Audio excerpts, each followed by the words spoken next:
Hello my quilting friends! My name is Leah Day and welcome to this long arm quilting tutorial. Today I want to teach you how to use the slice ruler.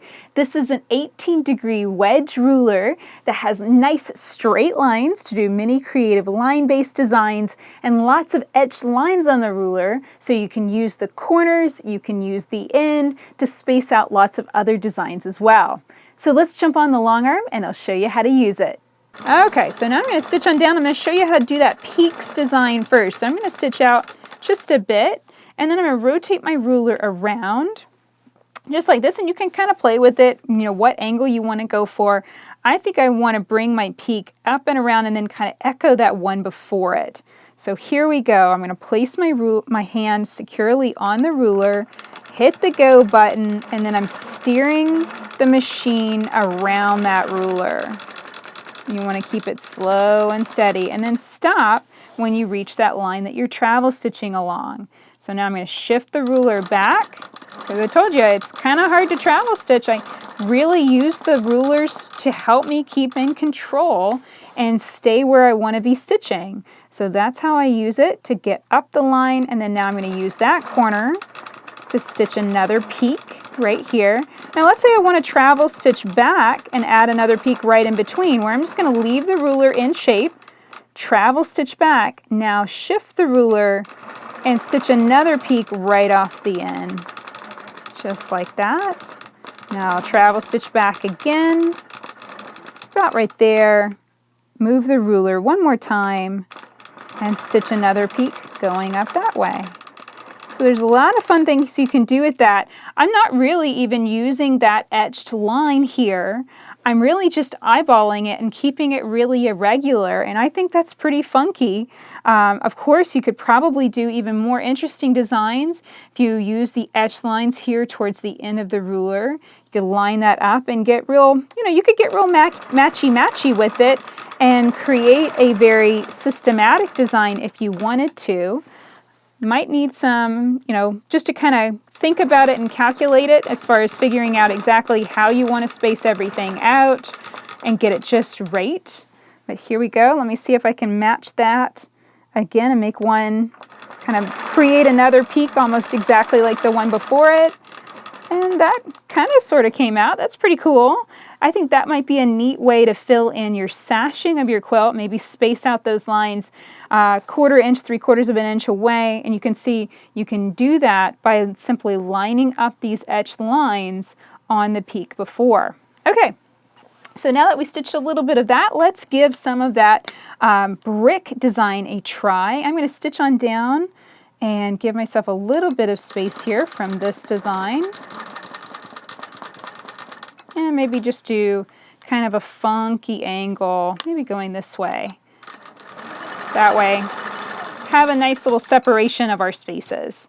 Okay, so for this design, I like to take a different grip on the ruler, kind of lift it up in my hand like this and press 2 fingers on the top. And you can see I have placed true grips on the back of the ruler in many different places here, so that way it's grippy and it's not going to slip from the quilt. But even still, there's only a little bit of ruler here that I'm working off of, so I really want to make sure that's not going to move. That's why I'm changing my grip like this. So here we go. I always have to remember to breathe as I'm doing these brick shapes. The first set really sets the stage for everything, so I want to get them right. So here we go, going around, and see how I'm just coming down and hitting that line, and then I click the machine off. And I've got that button in the handlebar in my left hand. I'm left-handed, that's my dominant hand. And then I'm holding the ruler in my right hand, just like so. And I find that that really helps. It's kind of a nice balance, but definitely play with it and see what works best for you. I'm going to come right up to that angular line, and now I want to stitch bricks the other way. But I need to kind of figure out, all right, well, that's kind of the midpoint. I'm lining up the center line of the ruler right there, so I know I need to stitch over about 1/2 inch. So I think that's what I'll do. I'm just going to line up the ruler and travel stitch over to eyeball it to be about the center. That looks good. And when I get back to that other side, I'll have to figure out a way of kind of making that end look right. I'm going to come over just a little bit more, and then now I can bounce around that brick shape. There we go. You can see I'm kind of fastidious about this. You don't have to be nearly as picky. You could definitely speed it up. Also, you know, you could use different lines on the ruler and increase your stack. So you can make it longer by simply picking a different line to base it off of. I'm going with just that first line 1/4 inch from the edge. And that's only because I'm quilting in such a narrow space here in this sashing. So there we go. Now what happens if you need to adjust the ruler? So like right here, if I get started and stitch around, my center line's about, you know, it's about a couple 1/16 of an inch off from that center. Well, what I found works really well is get to the center, then shift your ruler over while you're in that straightaway, that straight area, and then you can kind of fudge it a little bit and it won't be obvious. You know, it just makes that straight line area just a little bit longer, and that works just fine. Okay, we have one more. This one I can take all the way over, just like that. Now let's see if we can figure out a different way of starting, maybe working up off this diagonal line. And just go straight up. And I'm going to grab a marking pencil and just see if I can plan this. Here we go.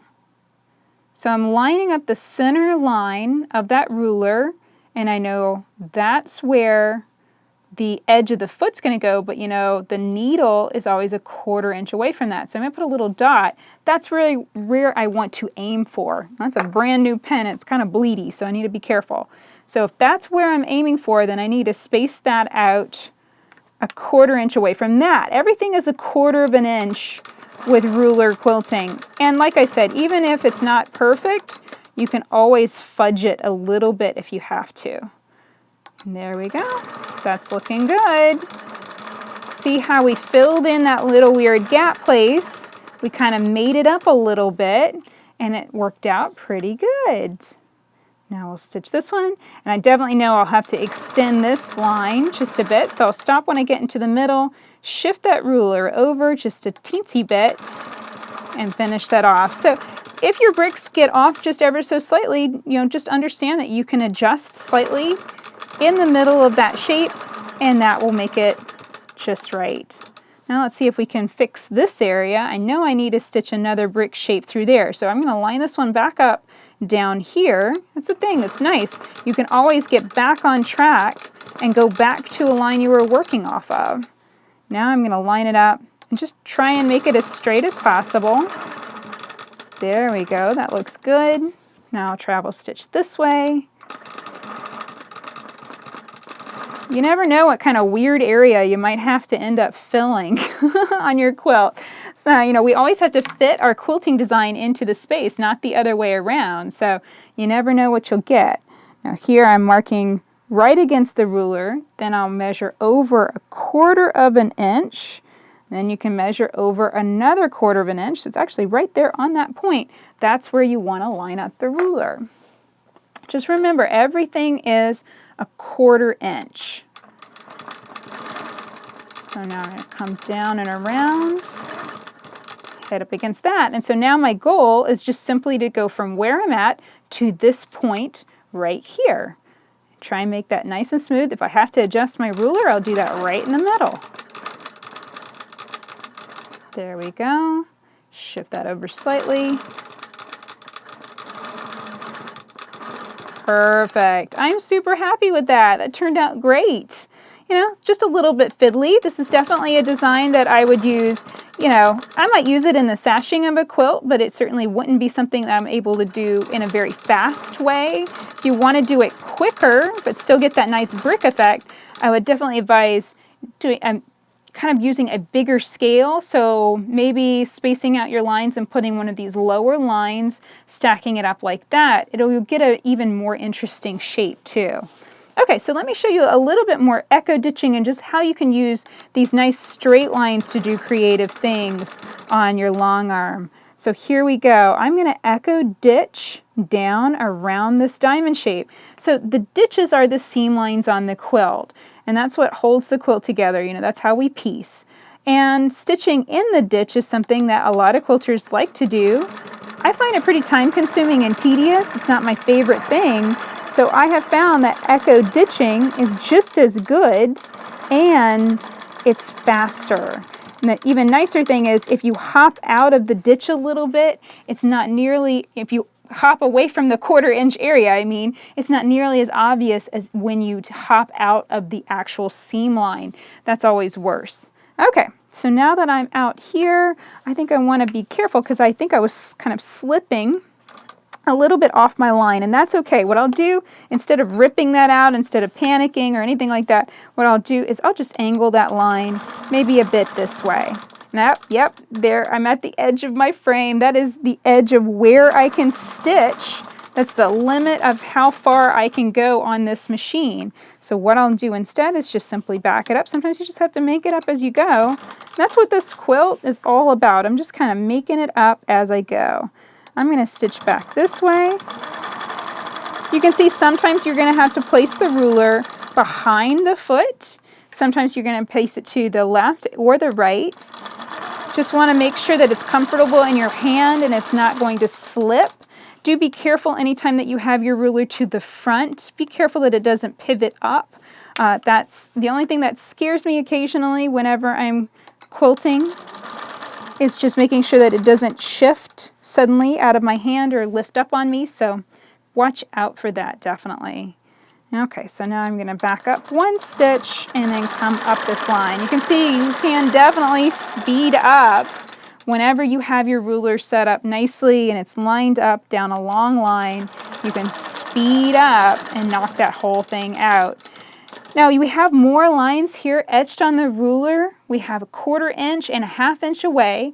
When combined with the spacing that you get from your needle to the edge of the foot, then this will space out lines. If you use the edge of the ruler, that will space out a 1/4 inch.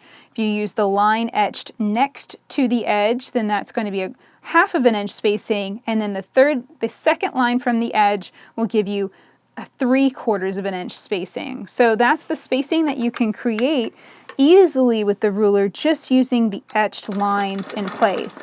And so this is really nice. You don't have to then mark your quilt. You can simply use the seam lines, or you can use a previous line of stitching in order to do all of that echoing. And it just makes things that much faster, that much easier. You'll get it quilted quickly and with nice control. So your quilt is going to come out just exactly the way you want it to come out. So here I'm going to stitch down, and then I think I'll put one line right in the middle of that area. So I'm going to go right across, break up my little space, and then actually let's fill that up with some 1/2 inch space lines. So what I'm going to do is put that etched line that's a 1/4 inch from the edge. I'm going to line up that etched line with that line of stitching I did before. Hit the button and stitch on down.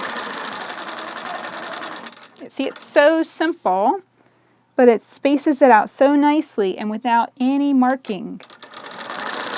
Now, if you notice that you get a wobble or a blip, what that can be is whenever you go to shift your ruler, maybe you're not right up against the ruler foot, or the opposite is you can be right up against the ruler foot and pushing against it too actively. So watch out for that. You want the ruler right next to the ruler foot, not kind of shoving it out of position, but also not so far away that you're going to get a wobble or a blip.